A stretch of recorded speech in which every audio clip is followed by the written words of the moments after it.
bienvenidos a una nueva emisión de A Solas. Hoy vamos a tener la posibilidad de conversar con la periodista, escritora, autora del libro Código Chávez, Eva Gollinger. Eva Gollinger Calderón nació en la ciudad de Nueva York, de padre estadounidense y madre de origen venezolano. Es escritora, investigadora y abogada, especialista en Derecho Humano Internacional. Llegó a Venezuela en la década de los 90 y se instaló en la ciudad de Mérida. Gollinger participó en la formación de la Corte Penal Internacional de La Haya. Se doctoró en jurisprudencia en la Facultad de Derecho de la Universidad de Nueva York. Actualmente Eva es investigadora del Centro Internacional Miranda y cofundadora y directora general de la Fundación Centro de Estudios Estratégicos en Caracas.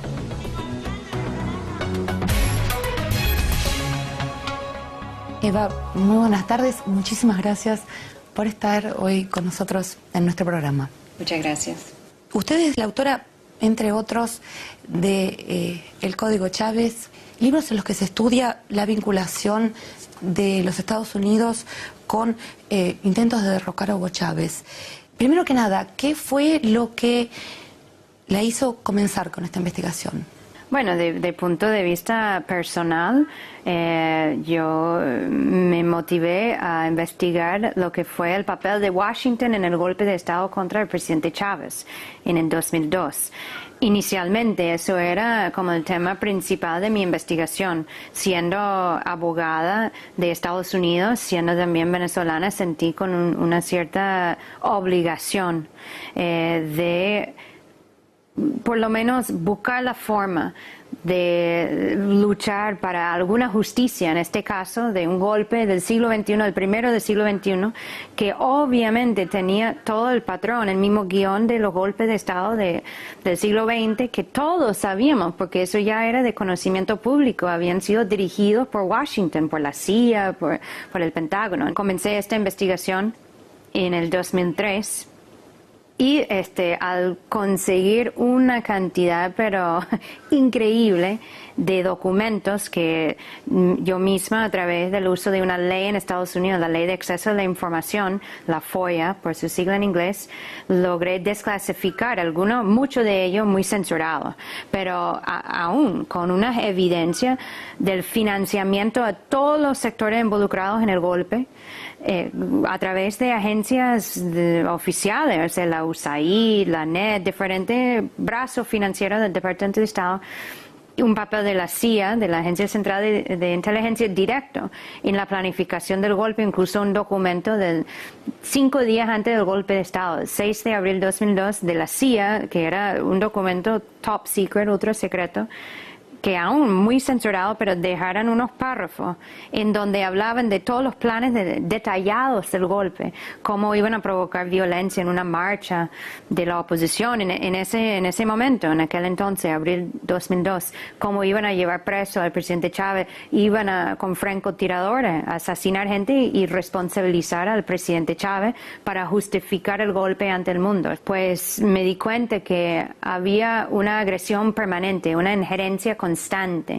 que aunque el golpe fracasó en el 2002, intentaron luego con sabotajes económicos, con diferentes intervenciones en procesos electorales, una guerra mediática también que iba intensificando durante los años. Bueno, la motivación inicial para descubrir o de alguna forma obtener justicia en el caso del golpe era como el factor que me impulsaba a continuar con la investigación, de no permitir que Estados Unidos de una forma tan descaradamente seguía interviniendo en los asuntos internos en Venezuela, un país que ya se había declarado soberano, digno, ya libre de esa dominación imperial. ¿Cómo puede ser que siendo información tan comprometedora como es, ¿no?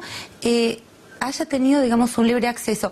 No es un libre acceso, hay una ley, la ley de acceso a la información, que permite, bueno, tiene como dos partes. Uno es la desclasificación por parte de las agencias de Washington automáticamente, que ocurre luego de 20 años, 30, 40, 50 años, dependiendo del nivel de clasificación de la información. En algunos casos nunca desclasifican cierta documentación. Y la otra parte de la ley permite a los ciudadanos estadounidenses solicitar información. Entonces, yo puedo solicitar todo lo que tiene la CIA sobre el golpe contra Chávez. Eso no significa que me lo van a dar. En este caso, tuve suerte. Fueron solamente 5 documentos que parcialmente desclasificaran, y fue en un momento en que, eso fue en el octubre de 2004. Eso fue en un momento en que el entonces jefe de la CIA, George Tenet, había salido y había entrado un nuevo jefe, Porter Goss, y había mucho descontento interno. Entonces, yo, haciendo este trabajo investigativo y utilizando esa ley, también aprovecho de cómo funciona ese sistema, y uno aprovecha de esas diferentes características que tiene cada agencia y de la posibilidad de apelar a la buena fe de alguien que tal vez estaba en desacuerdo con el papel que tuvo la CIA en el golpe, y entonces por eso entregaron los documentos. Te digo que, por ejemplo, el Departamento de Estado estaba muy molesto que esos documentos llegaran a mis manos. Incluso intentaron, en primer lugar, desacreditarlos, a decir que eran falsos. Pero llevan códigos, llevan números, tienen números de los archivos, de dónde han venido, son oficiales, no los pueden negar. Entonces, eso sucede. Hay diferentes agencias y hay diferencias entre ellos, y uno tiene que saber cómo manejar ese sistema para lograr obtener la información que por ejemplo, utilizo yo para demostrar esas actividades. No es fácil, y hay mucha burocracia, hay muchos obstáculos. No es un libre acceso, o sea, un acceso, hay una puerta que está abierta, y si uno sabe cómo manejar dentro de esa puerta, puedes lograr algo. Pero cada día, luego de esa fecha, incluso de 2004, y cuando hice público ese documento con el Código Chávez, con mi primer libro, ya ha cerrado mucho la puerta y no he obtenido el mismo nivel de información como en los primeros años de mi investigación. Volviendo, digamos, al contenido del libro, usted afirma que Estados Unidos, digamos, tiene una participación directa en apoyar, en organizar, incluso en general, movimientos opositores con distintos países en América Latina. En el caso, por ejemplo, de Serbia, Ucrania, Georgia, Estados Unidos no ha negado su papel, su influencia en lo que sea asuntos de política interna de estos países. ¿Por qué le parece que en el caso de América Latina, precisamente, Estados Unidos habría de tomar otra postura, de no reconocer su participación? Bueno, o sea, secreto sí y no, porque hay agencias como la USAID, por ejemplo, o como la NED, la Fundación Nacional para la Democracia, que no son secretos. No, su financiamiento no necesariamente es secreto, pero tampoco es público. Y yo creo que en el caso de América Latina en particular, ese intento de, por lo menos, enmascarar o canalizar el financiamiento y el apoyo estadounidense a través de filtros, es por la historia que hemos vivido en América Latina, de tantas imposiciones de dictaduras, o sea, de gobiernos títeres de Washington, y de un conocimiento amplio. O sea, no hay nadie en América Latina realmente, o sea, una persona seria que no sabe que la CIA ha intervenido en la mayoría de los países en esa región, que el gobierno de Estados Unidos fue responsable por la dictadura de Pinochet en Chile, o sea, todas las dictaduras y los gobiernos represivos de Argentina, de Uruguay, de Paraguay, todo el mundo lo sabe. Entonces hay esa historia oscura con esa región, mientras que aquí, en esta parte del mundo, es más recién, y ellos han asumido una nueva forma de intervención, que es hasta cierto punto una invasión un poco más silenciosa, más invisible, que es a través de estas fundaciones y estas agencias financieras. Y ellos hacen, eso fue inventado en primer lugar para atentar contra Nicaragua en los años 80, cuando ya estaban saliendo de la época de las dictaduras y la cosa, y fue muy criticado la lucha armada, el financiamiento de Estados Unidos, la contrarrevolucionaria, grupos paramilitares en Nicaragua, eso fue muy criticado. Entonces inventaron un nuevo mecanismo que fue el uso de un instituto que crearon, que fue la NED, la Fundación Nacional para la Democracia, en el año 83, para financiar grupos de la llamada sociedad civil. Y financiamiento, dólares, millones, más apoyo estratégico, político, comunicacional. Y eso lo siguen llamando promover la democracia. Entonces eso es lo que han hecho en el caso de Ucrania y Georgia y Serbia. Incluso han intentado hacerlo aquí en Rusia y en Bielorrusia, donde no ha funcionado porque no los han permitido, porque han reconocido que las fundaciones son fachadas de las agencias de Washington, las agencias imperiales. Entonces, pero eso es, ellos en el principio, porque lo decían en el caso de Serbia, que es muy interesante, fue como el primer atentado aquí en esta región de aplicar ese modelo. Y fue exitoso para sacar a Milosevic, o sea, acabar con toda esa situación que no le convenía a Estados Unidos. Decían los voceros del Departamento de Estado en aquel momento que estaban muy contentos, que se habían logrado una forma de cambiar un régimen sin aparecer que fuera Washington metida directamente, sino con fachadas de organizaciones, incluso dentro del país. Entonces, es muy parecido, simplemente adaptan a las circunstancias y la característica de cada país. Pero es el nuevo modelo. Aquí lo llamaron las revoluciones de colores, allá lo llamamos el golpe suave. Un golpe, un intento de cambiar un gobierno, en muchos casos elegido por los pueblos, elegido por su pueblo, pero de una forma no tan brutal, no tan obvio, no tan evidente, pero mucho más peligroso por eso. Y es más difícil también desmontarlo, porque ¿cómo puedes criticar una organización que dice que está promoviendo democracia? O sea, hay que estudiar muy bien quiénes son, qué es lo que hacen, dónde están todos los vínculos. Eso es el trabajo que yo he venido haciendo en los últimos años. Seguimos con este y otros temas después de una pausa.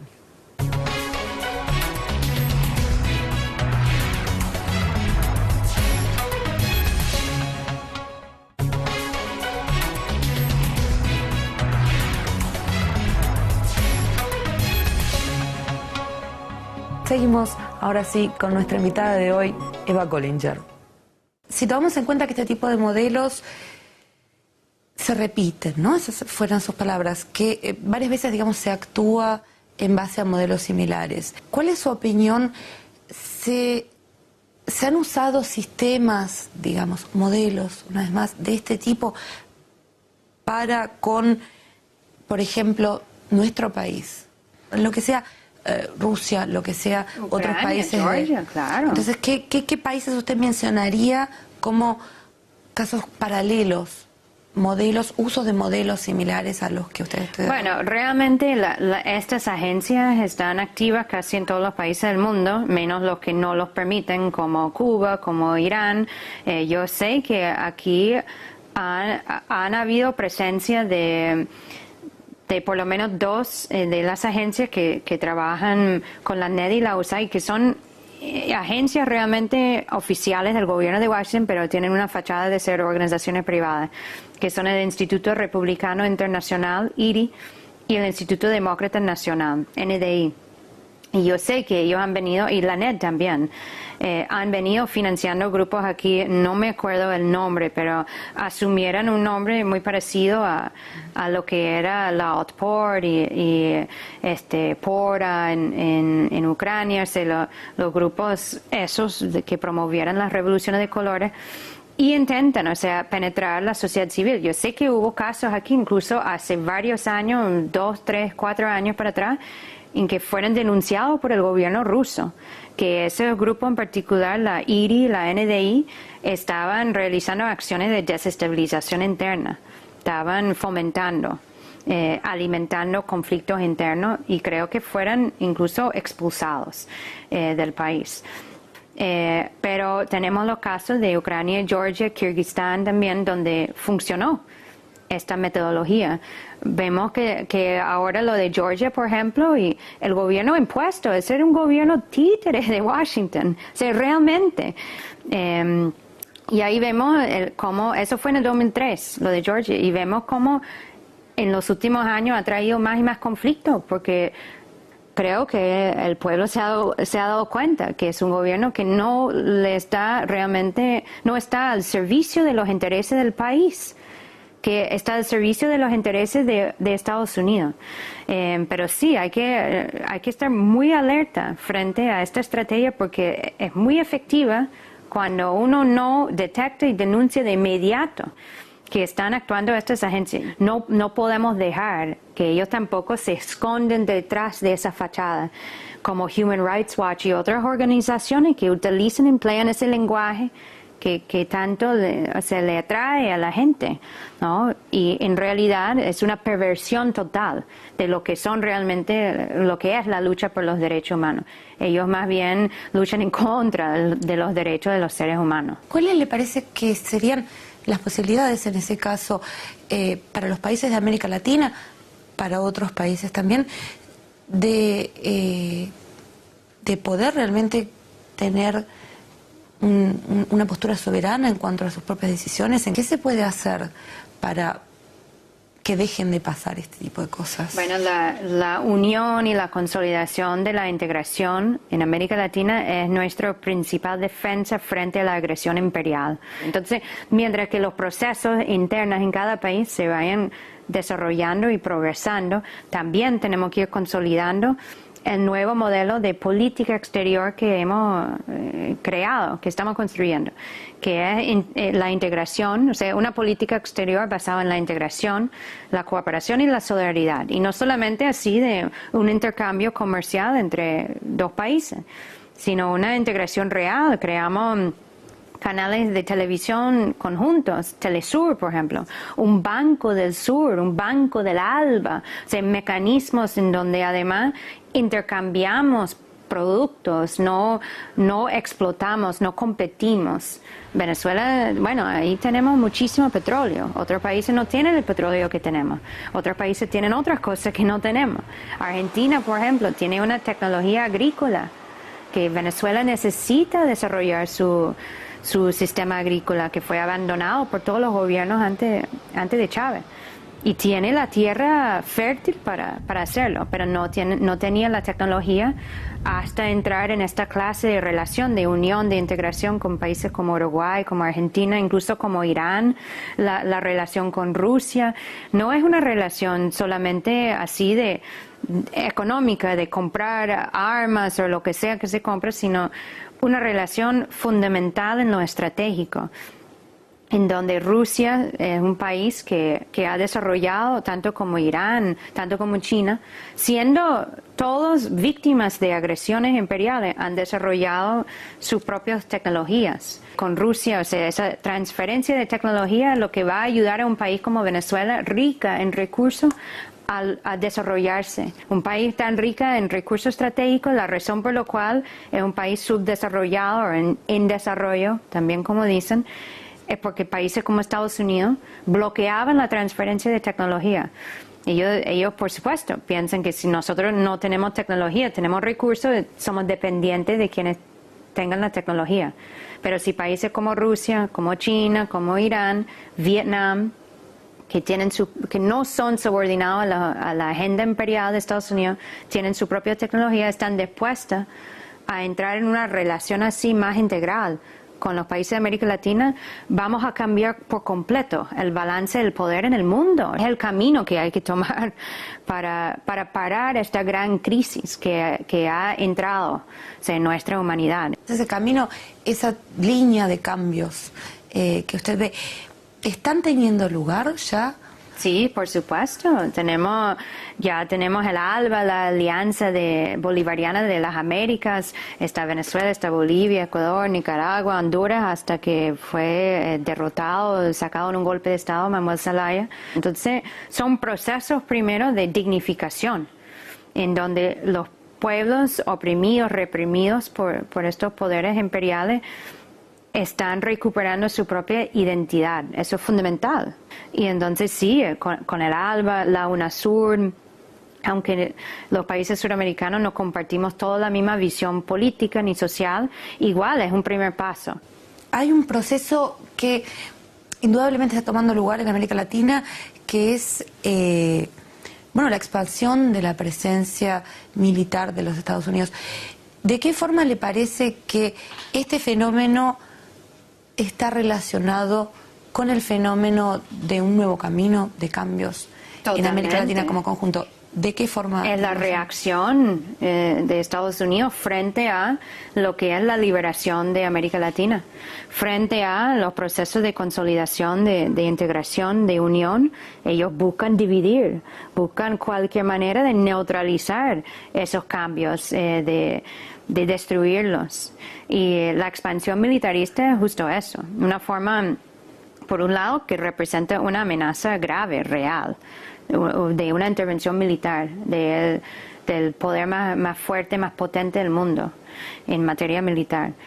Y por otro lado, tiene la intención de imponer un clima de terror sobre la población. Eso es la percepción que han querido crear y en algunos funciona. O sea, por eso para nosotros es tan importante que el mundo sepa que a pesar de los fracasos en Irak, en Afganistán, a pesar de esta nueva figura de Obama en la presidencia de Estados Unidos, en América Latina están intentando fomentar una guerra. En ese sentido, ¿cómo evalúa usted la presencia de Obama? ¿Es realmente representante de un cambio? No es ningún cambio realmente. No necesitamos ver a él, sino ver lo que hace. O sea, el cambio es la física. El cambio tal vez el discurso, las palabras, pero las acciones son iguales o hasta peores. Peores digo por el caso de América Latina. La expansión militarista, el golpe de Estado en Honduras, eso son cosas que no ocurrían durante Bush. Claro, venían ya en desarrollo. Obama simplemente entra y toma la política y lo que ya estaba encaminando. Él se pone frente de eso. Él es quien está en la posición de comando y él comanda. Entonces tiene su responsabilidad por eso, pero Estados Unidos es un aparato, una maquinaria, una telaraña imperial, como lo llamo yo, donde actúan diferentes agencias y actores, influencias, instituciones financieras que son quienes realmente toman las decisiones. Han vendido una imagen de Obama hasta el punto de seducción de los pueblos del mundo, de que aquí viene un gran cambio y una esperanza. Pero las palabras son totalmente vacías. Porque en la acción vemos un aumento en tropas en Afganistán, y no pequeño, de más de 30,000 que está enviando ahora. El Premio Nobel de la Paz. No ha pasado nada con Irak, sigue ahí aún. Y tenemos la expansión militarista en América Latina. Entonces, y el golpe en Honduras, apoyado y financiado por Washington. Entonces, ¿dónde está el cambio? Más bien diríamos que está peor. Para despedirnos hay una cosa que uno tiene ganas de preguntarle de todos modos. Usted está por empezar un proyecto relacionado también con los medios de comunicación, lo que veníamos hablando, un programa de investigación. Cuéntanos un poco de qué se trata el proyecto. Bueno, es un programa de televisión en Venezuela que he venido trabajando ya durante unos meses, que se va a llamar El Código. Y la idea es un programa dedicado a estos temas de imperialismo e injerencia y su manifestación no solamente en Venezuela, sino en el mundo. Pero a través de la pantalla, de la televisión, y con buena investigación y producción, de ilustrar y visualizar este escenario y coyuntura en que vivimos hoy en día. De no decir solamente, o era una entrevista y decir solamente la CIA hizo tal cosa, la injerencia es esto, sino dibujarlo, ilustrarlo de una forma en que incluso la idea es que se convierta en una serie de tipo documentales que se pueden guardar y la gente puede estudiarlo como una materia. Entonces la idea del programa es justamente traer así más, de una forma más visual, este tema para que y de una forma más también comprensible y que la gente puede consumir mejor, ya con nombre y apellido y quién es quién y cómo funcionan y así, eso es la idea. Informar y de alguna forma alimentar también a los pueblos para que puedan desarrollar estrategias de resistencia. El conocimiento es también una de nuestras principales herramientas para defendernos frente a la agresión imperial. Bueno, que tengas muchas suertes entonces y muchísimas gracias por darnos esta entrevista. Gracias. Hasta pronto. Gracias. Esto ha sido todo por hoy. Les recuerdo que con nosotros ha estado la periodista venezolana Eva Gollinger. Esto ha sido A Solas y será hasta mañana.